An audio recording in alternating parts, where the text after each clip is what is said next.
Welcome everybody. I'm so glad that you can all join us tonight. My name is Lizzie Cunningham. I work for Women for Healthy Rural Living. So we are a small nonprofit located down east in Millbridge. And I know that we do have some folks joining us today from a little bit further afield. So welcome. Perhaps this is the first you've heard about Whirl. We're so happy that you can be here with us this evening. Our mission at Whirl is to advance and promote the health and well-being of the woman, her family, and her community. We offer a variety of different programs in service of our goal, which is to provide an equitable and accessible path to health and wellness for our community. I'm really excited tonight to be able to announce the first of our Everyday Money Skills program. This is a six-part online program which is created to help reduce financial stress, boost confidence, and offer practical tools with an eye towards the realities of life and work here in Down East Maine. Financial health and literacy is a vital but frequently overlooked aspect of overall well-being, which is why I was so excited when Michelle Eden Montes, who is the wonderful program facilitator for this series, reached out to us with an interest in sharing her financial expertise with our community. All workshops in this series, like the vast majority of our programs at Whirl, are free and are open to the public. And most of them are also not open just for women, although through this series we also will be touching on some financial issues that may be specific to women. We welcome anyone in the community to attend this series. You also don't have to attend all of the sessions, so we welcome folks to hop in for however many programs work for your interests and for your schedules, even if it's just for one or two. All the sessions will be held virtually on Monday evenings at 6, and we'll be holding two per month from March through May. And so don't worry if you happen to miss a program or a number of them, but would still like to watch them. We will be recording all of these and sending them out to all registrants. So you'll be able to watch it. You'll be able to share it if there's anyone in your life who you'd like to share it with. Just a tiny bit of housekeeping before we start. Please mute yourselves to minimize any kind of audio distractions through Michelle's presentation. We're going to give this a try. I know we're a big group, but if you have questions, particularly throughout this first part of the series, raise your hand, pop a question in the chat. We'll see how it goes. If it feels like a little bit, it's breaking the flow a little bit too much, then we'll switch right to putting everything in the chat. But let's give it a shot. I am recording, which you should have all received a little notice about, so just be aware.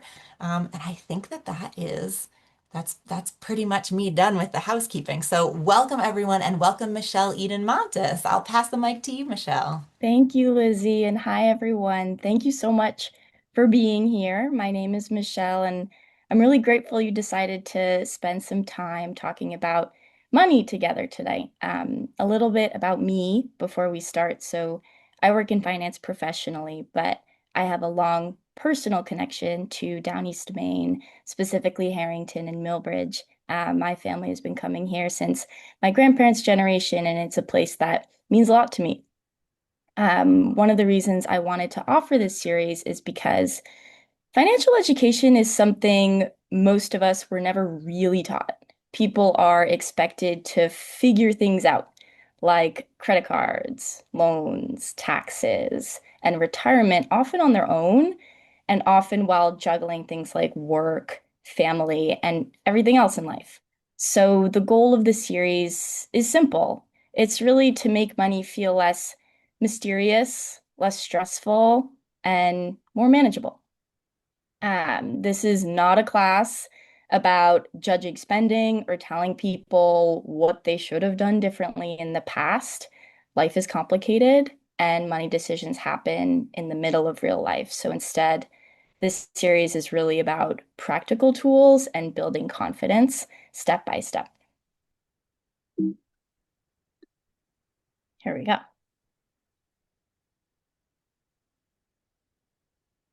So before we get started, I wanted to get a quick sense of the room, the Zoom room. So I'm going to launch a quick poll with Lizzie's help. So the question is, when you think about money, what feeling comes up most often? And there are no right or wrong answers here. Just choose the one that feels closest to your experience?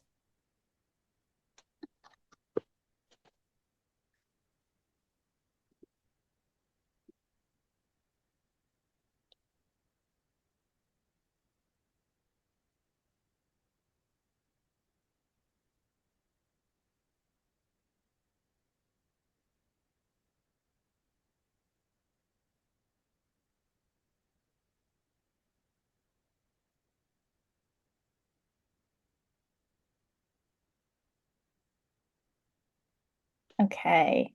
Lizzie, can we share the results?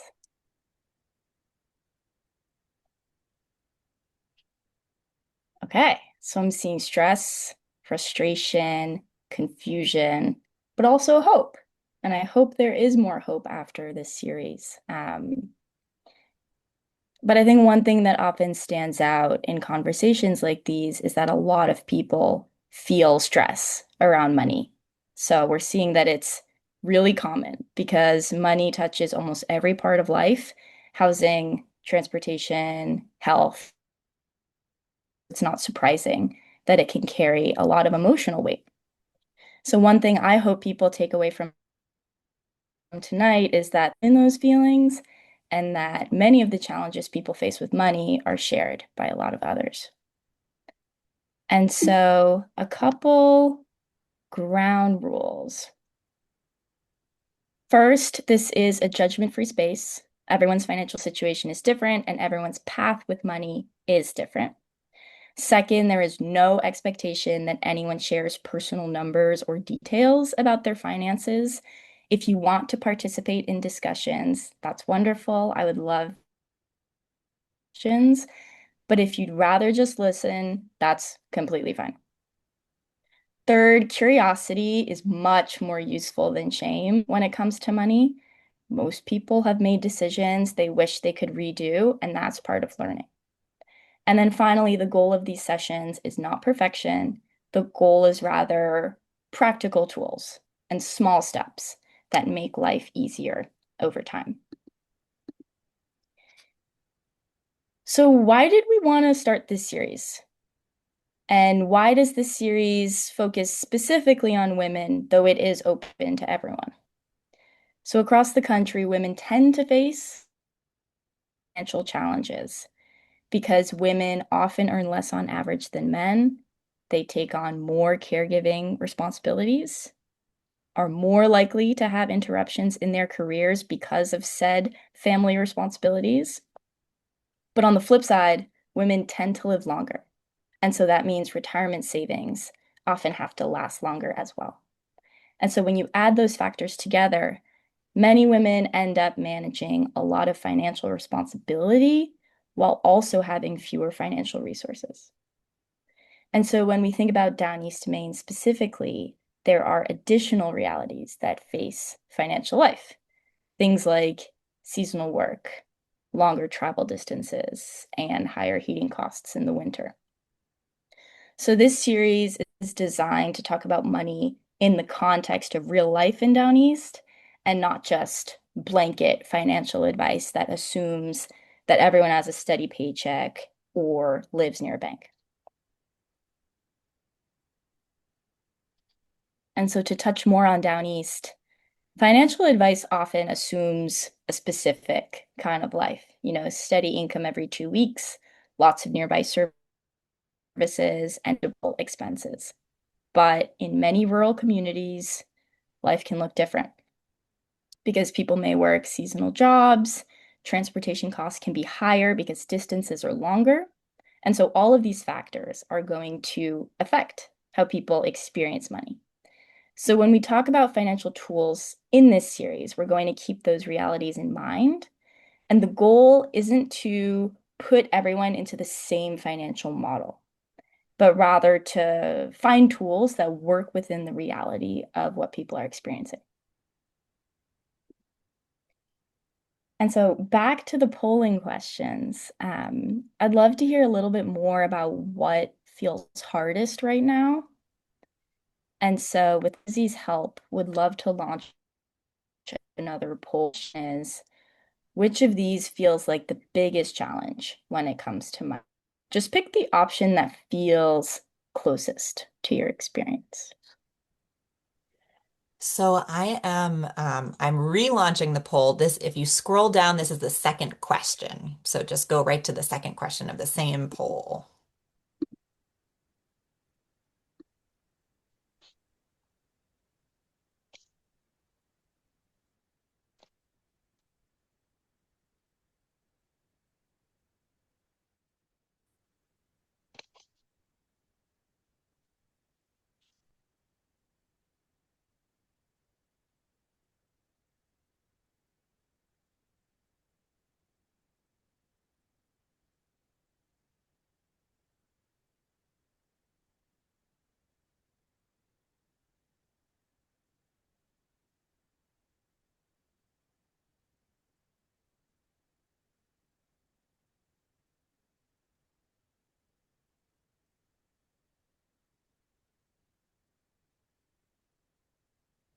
We ready to share results?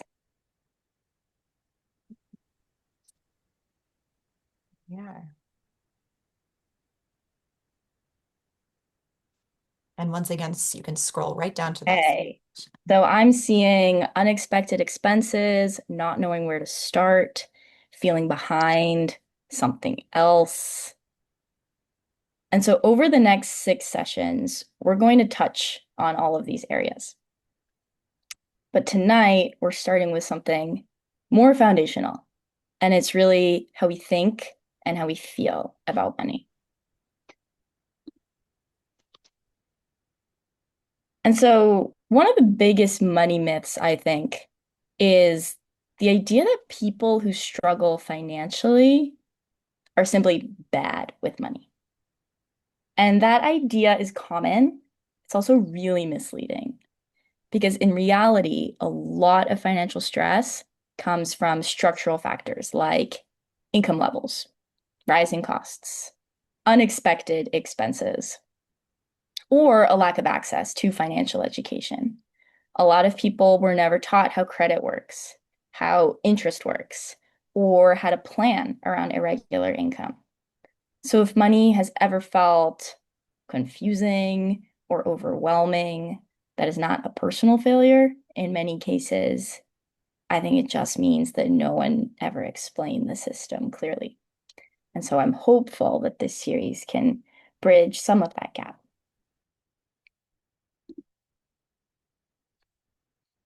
Another really important part of money is the beliefs we carry about it. So some of us may have grown up hearing certain messages about money from family members or the environment around us. Maybe messages like is always full or debt is really dangerous or talking about money is rude. And these messages can shape how we approach financial decisions, sometimes without us even realizing it. And then the interesting thing is that these beliefs often come from experiences, things that, say, our parents went through, economic hardships, or mistakes that people around us have made. And so I think understanding help us decide which ones are useful and then which ones we might want to let go of.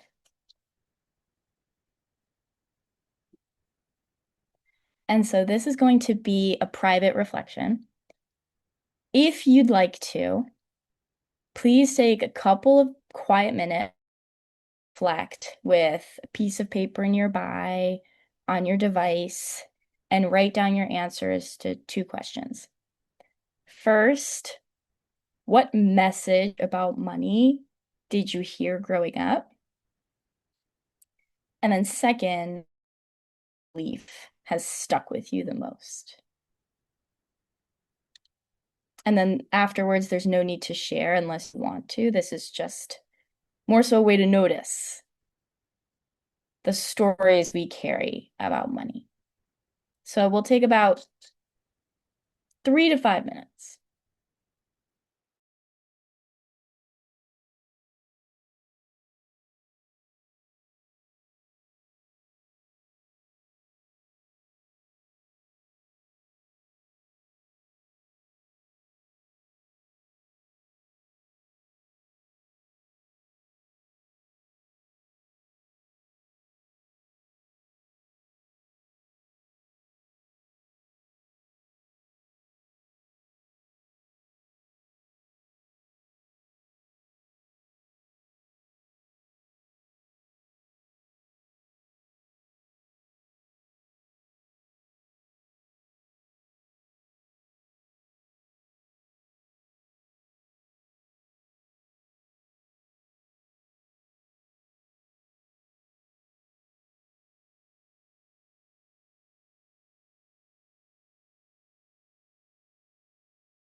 Thanks, Paula, for asking that. It looks like Michelle Sorry, may my have checked Wi-Fi out.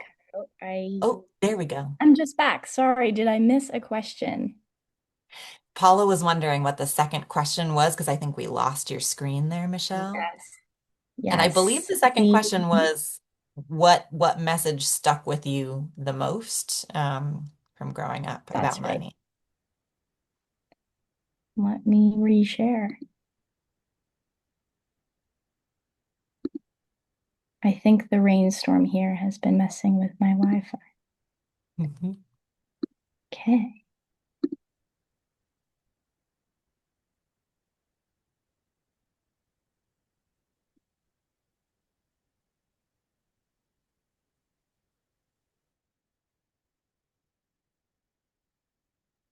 Give folks maybe one more minute.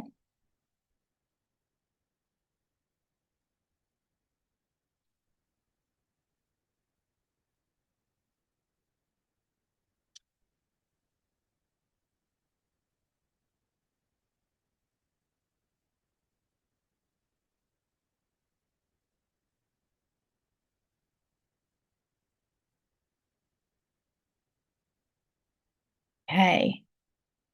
Does anyone feel comfortable sharing? I'd love to hear one of the messages you heard growing up around money, slash, what may have stuck with you the most? Yes, Melissa. Melissa, I see a hand. Thank you. Okay. Um, well, for me, I've always been a saver. And um, when I was young, several times my parents would come to me to borrow some money to go to the grocery store. And so it just, to me, kind of said, well, gee, if my parents are asking their child to borrow some money, it must be really important to save. And perhaps my parents didn't save enough. So it like instilled in me that I need to save as much as I can. It's a powerful reflection. Thank you, Melissa. Would anyone else like to share?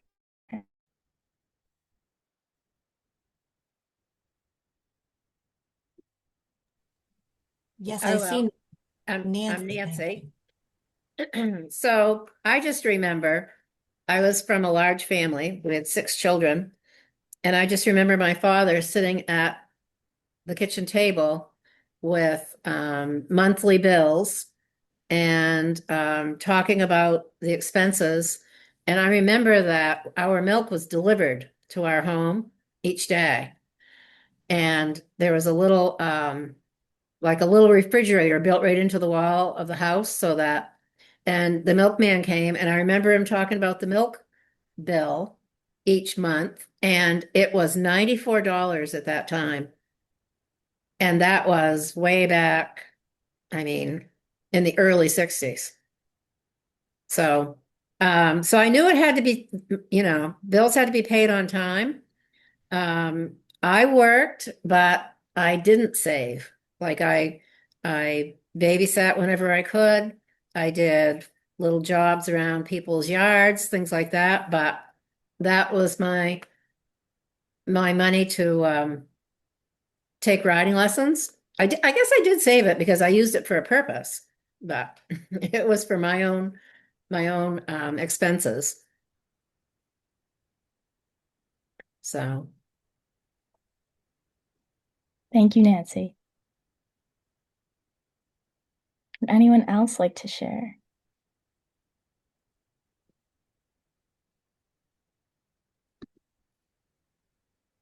Hang on. Oh, am I on? Yes. Hi, Okay. Donna. Hi. So I grew up in a family that did not have a lot of money. And so we worked. Like, as Nancy said, babysat. I started when I was 12 years old. And I think I've worked almost most of my life.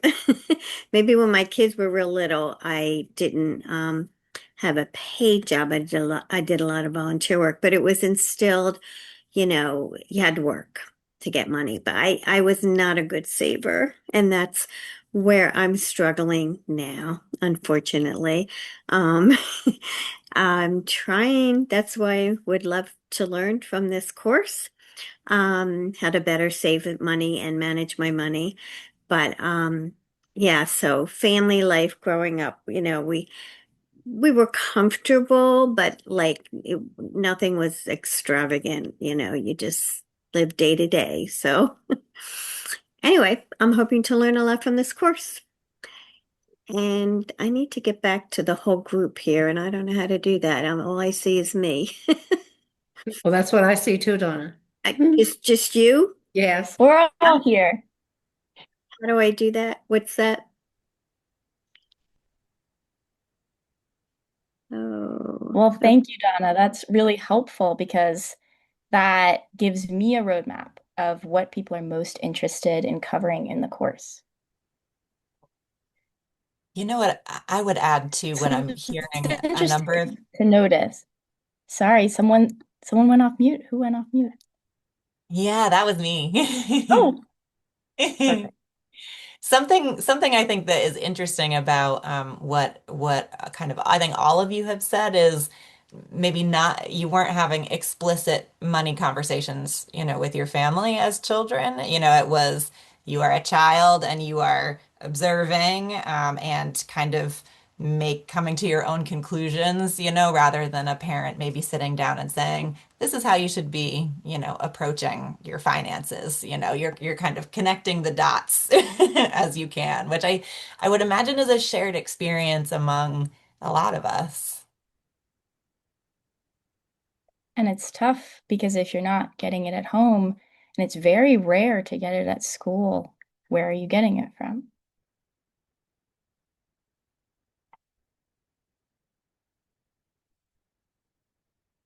Well, that was a great discussion. Thank you, everyone. Okay.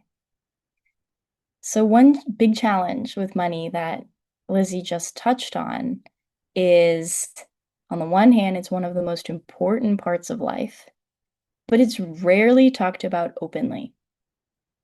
People talk about things like parenting, health, careers, but a lot of people feel uncomfortable talking about debt or financial mistakes or financial stress. It can seem impolite. And that silence can make people feel like they're the only ones struggling or the only ones facing their issues.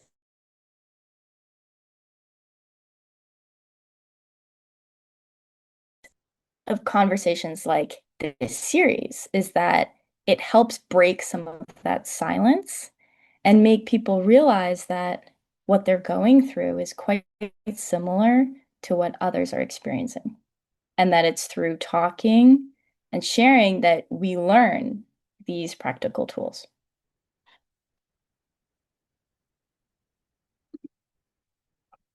Another really important concept in personal finance is the idea of financial shocks. And so going back to our polling question, I remember several of you answered, what is a challenge with money that you've experienced? It's unexpected expenses. And so a financial shock is just that. It's something unexpected that throws off your plans. Things like a car repair, a medical bill, a home repair, or suddenly losing work for a period of time. And most households experience financial shocks regularly. It's not unusual.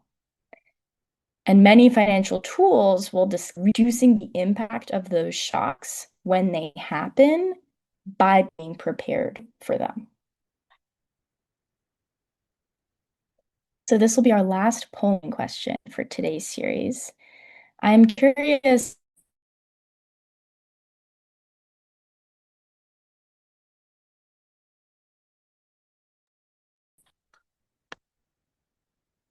Michelle, Scroll. you're in and out just a little bit. Hmm. Mhm. Okay. Perhaps if you turn your video off, maybe that would be a little bit helpful. I will try that. Okay. And so once again, you are all doing it wonderfully. So just scroll down to the third question in the poll. That's the one we're addressing right now.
Okay. Does it look like we have a majority at least?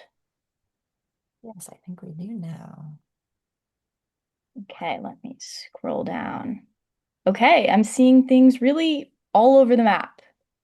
Home repair, family emergency, but really most often is multiple of these. And so we're seeing these are incredibly common. And for many households, the financial stress can come from surprises.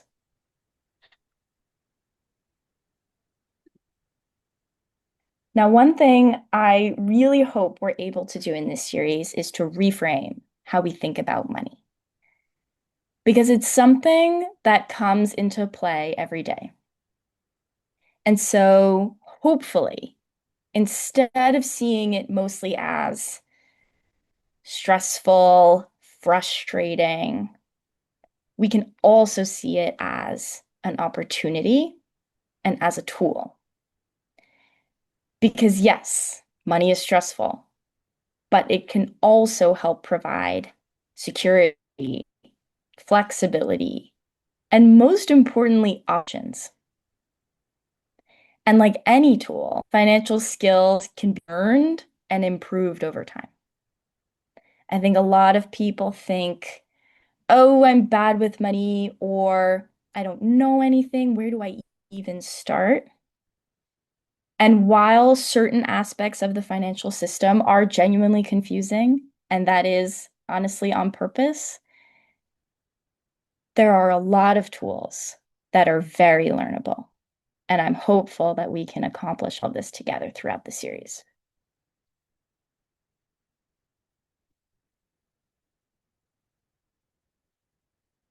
Things like budgeting, understanding debt, building credit, and planning for the future are all skills that people can develop with just a little bit of guidance and practice.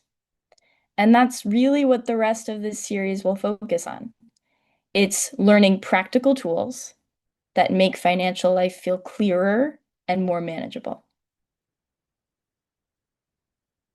And I really want this series to both be interactive and as helpful as possible. And so if there are things you really, I would love to hear from what they are. Maybe put them in the chat.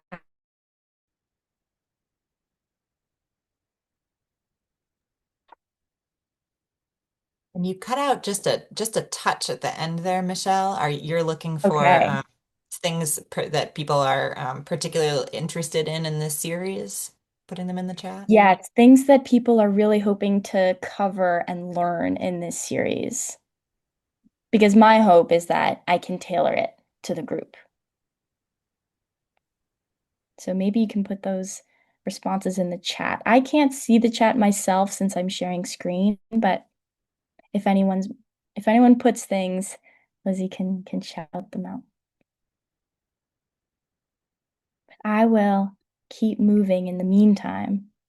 Um, and so one thing that can surprise people is that financial improvement rarely comes from huge, dramatic changes. And much more often, it comes from small shifts. Understanding how something works, adjusting a habit, or having a little bit of savings for emergencies. And it's small steps that can add up to much more flexibility and stability over time.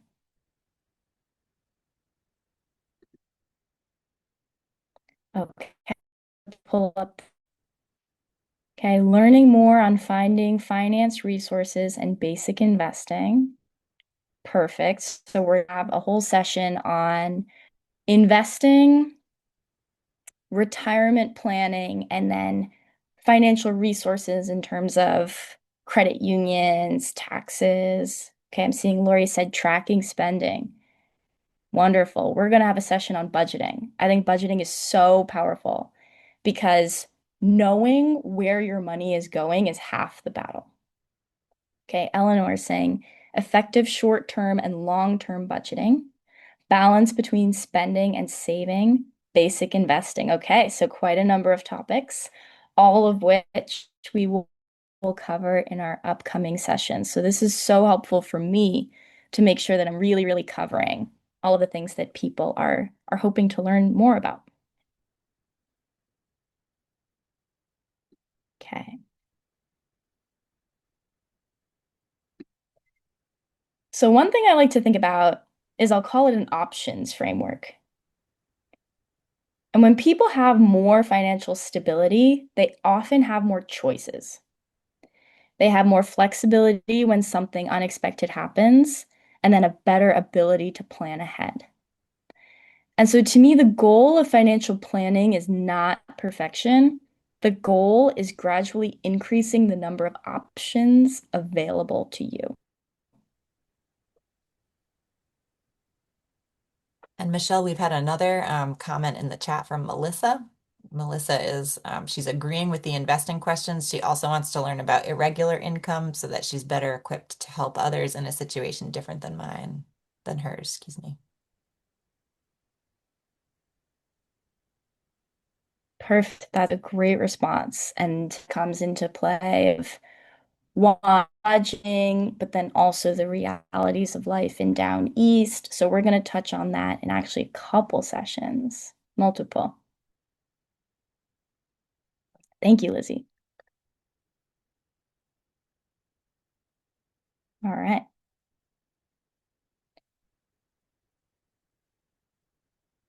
And so another reflection. Finish this sentence for yourself, and then maybe participants would enjoy sharing. If money were less stressful, my life would feel more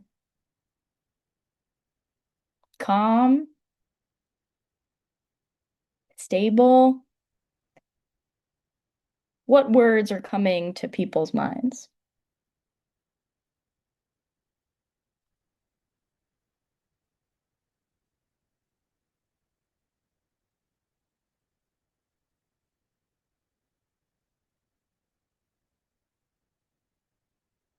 If anyone wants to share, you can go off No. mute. Peace. I thought of peace. That's a great one. Yeah, I mean, money, it's like one of my main stressors right now. So not a lot of peace going on.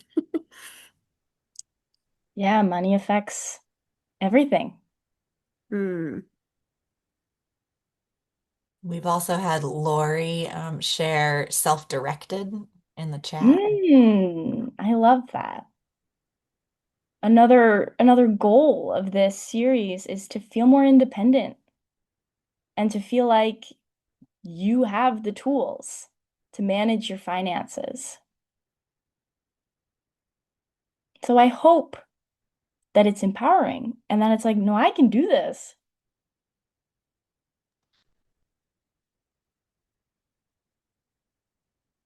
Great responses. Thank you.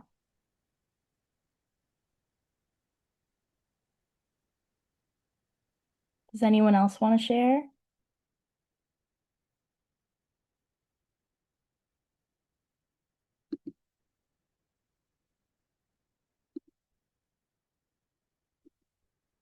Okay. I'm gonna keep, oh, Lizzie, you're on mute. Yeah, I would share too. I'm here as a co-facilitator with Michelle, but also as someone who would love to get better at money for myself. I think really for me, I feel like I am relating to Eleanor, what Eleanor had put in the chat. Really, I would just like to.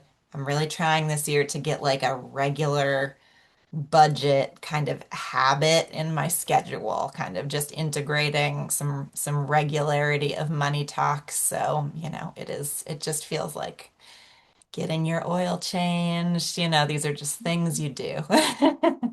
So I'm working on it. And what I hear and what you're saying is regularity Yeah. and having a somewhat of a routine around it. Hmm. Okay. Thank you, everyone.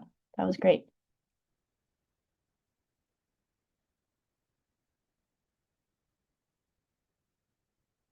So an encouraging truth.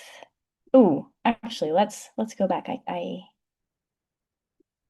skipped some slides. Here we go. Okay.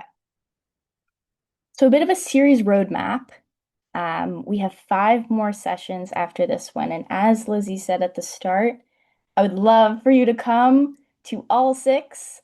But if you can't make a session or you're more interested in a certain topic versus another, that's totally fine. This is a pick and choose series. So pop in when you like and when you can. Some of the topics that we'll be covering in the next 5 sessions include budgeting and planning for irregular income, debt and how to avoid financial traps, credit and savings, financial resources available both locally and nationally. And then our last session will be about taxes, retirement, and basic investing. So each session focuses on a different piece of the puzzle. And then if there's anything not on this page, shout it out for me so that we can incorporate it into the curriculum. And that doesn't have to be now. That can certainly be in the chat now or just unmute. But if something comes to mind over the course of the series, please let me know.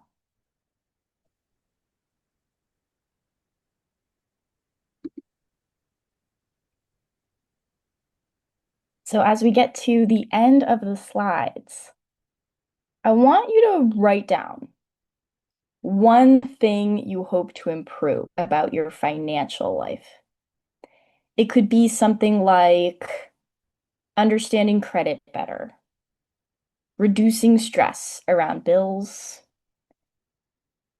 having a budgeting habit, or starting a small emergency fund. Because the goal is not to solve everything at once. I think that can lead to a feeling of being overwhelmed.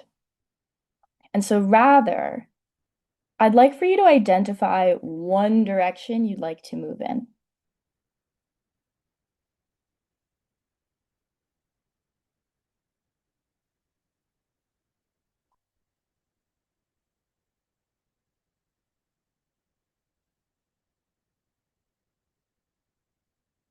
And this is a personal reflection. So I'm hopeful that if you come back to future sessions, you can look back at that piece of paper or what you wrote down on your phone and think, I did that.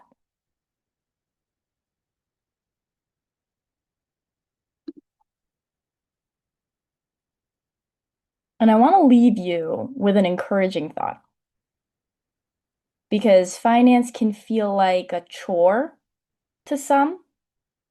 And so hopefully I want to turn it on its head a little bit and tell you that a lot of people see significant improvements in their finances once they understand a few things.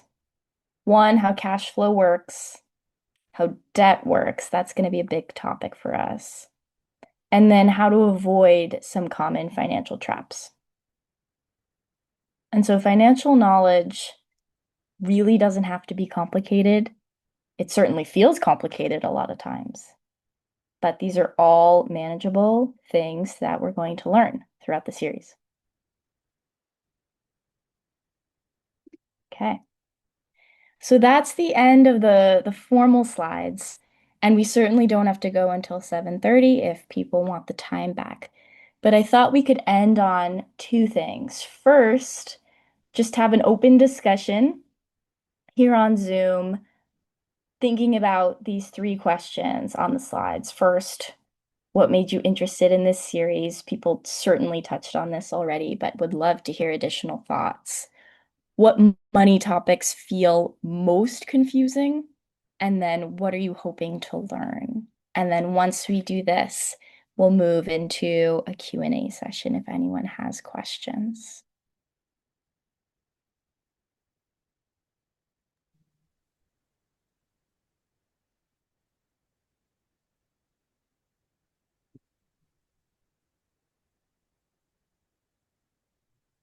Yes, Melissa.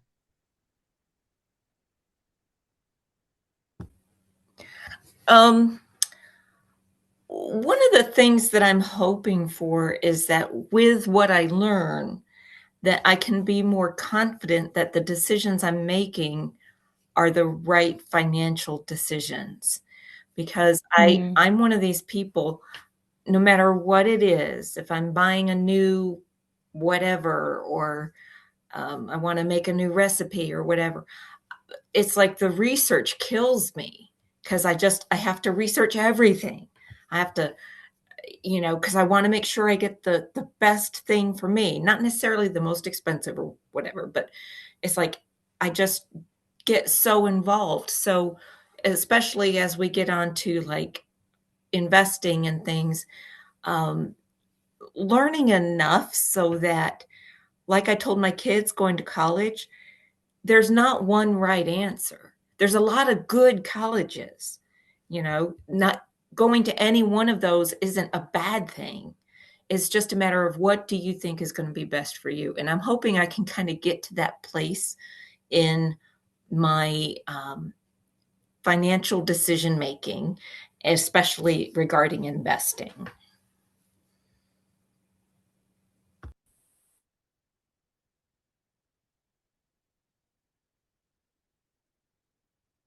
Thank you for sharing, Melissa. I think that the internet can be such a wonderful tool, but certainly I think it can be overwhelming, when you're kind of considering how to begin this journey on your own of how do you choose between all of these seemingly similarly good choices, which direction do you take? I think it's a really great question to consider.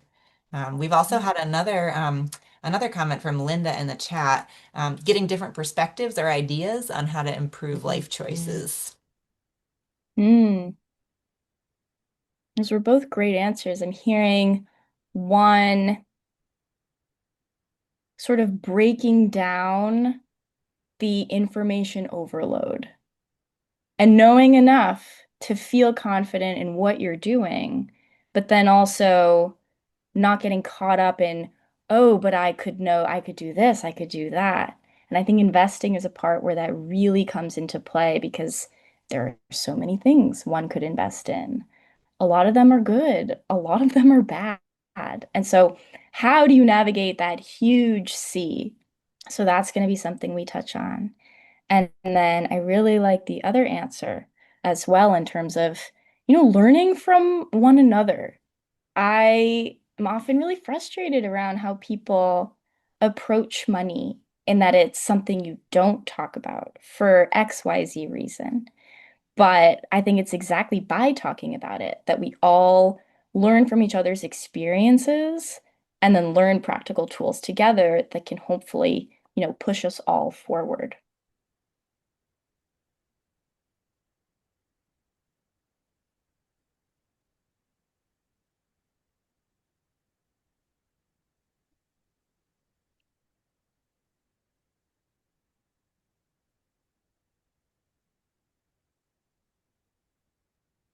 Anyone else like to share?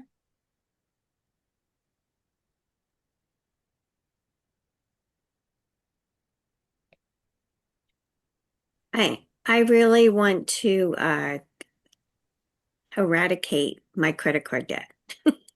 Over the years, it's been up and down, had a house that just was a great big old house that just killed me financially, sold that, and a lot of life things have happened. Um, it's not a tremendous amount of debt that I have, but I don't like it. I don't like having any debt at all. So I would really love to learn and get rid of it. Yeah. Thank you for sharing, Donna. We're going to have almost an entire session on credit and debt and Good. how to use it to your advantage, and Hmm. then areas that you might want to avoid in terms of debt. And so I Okay. think it can be a really powerful tool, but it can also be really scary. And so Mm. understanding, how to use it to your benefit without, getting into some of the things that we don't want to get into. And then exactly as you're saying, improving one's debt situation and how to get Mhm. there when you have all these competing priorities. Yes, definitely. Just hate having it there. Supposed to be retired and I'm not now. I was forced to have to go back to work and so that's helping me pay my debt off, but at my age I should be retired for good. But, I hear you. yeah.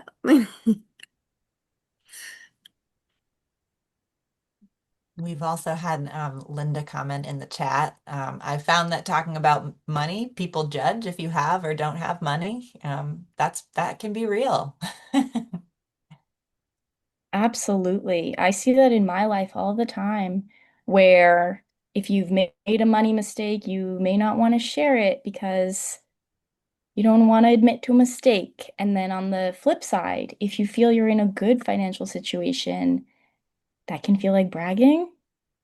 And so my goal for this series is that it's a judgment-free zone and that it's a place that people can come with their honest questions. Of course, you never have to share any numbers or anything that you don't want to.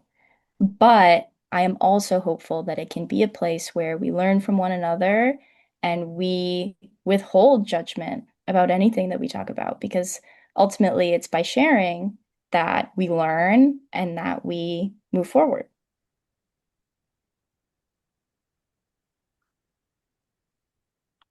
I think a nice companion to that is Melissa's comment that it's nice to have this safe space without judgment. Glad to hear that, Melissa. I agree. Me too. That makes me very happy. Um, I imagine there will be more questions in future sessions when we talk more about practical tools and learnings. But as we wrap up, does anyone have any questions? They can unmute and just ask, put them in the chat. And then if you have questions that you don't want to share with the group, you can certainly email me or Lizzie. I'm not sure if folks have my email, but I'll put it in the chat now if I can find the chat. Okay.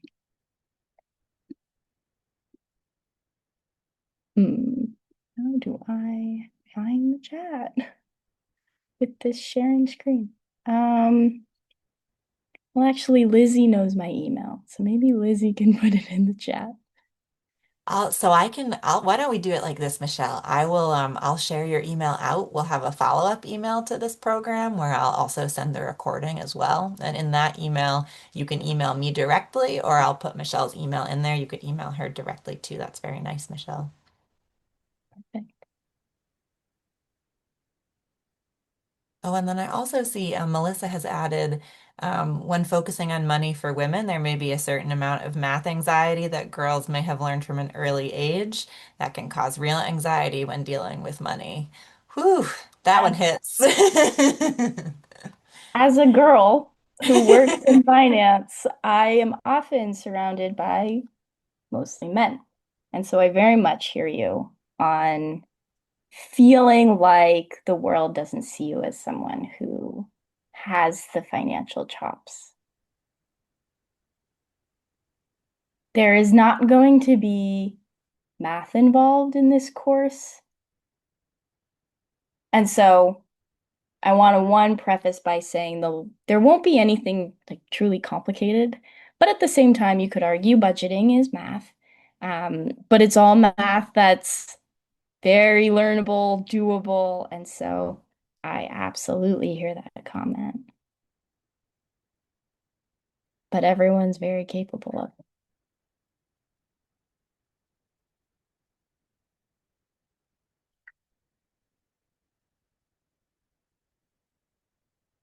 Okay, so if there aren't any questions now, I just want to end on a closing thought. And I think it's important to say it out loud because a lot of people might think or feel like they're behind when it comes to money. Maybe you feel like you should already understand things like credit, savings, investing, or maybe one compares themselves to people who seem to have everything figured out. The reality is, most people were never taught how the financial system works. I was very lucky in that it was something that was talked about a little bit in my family. No one's a financial person.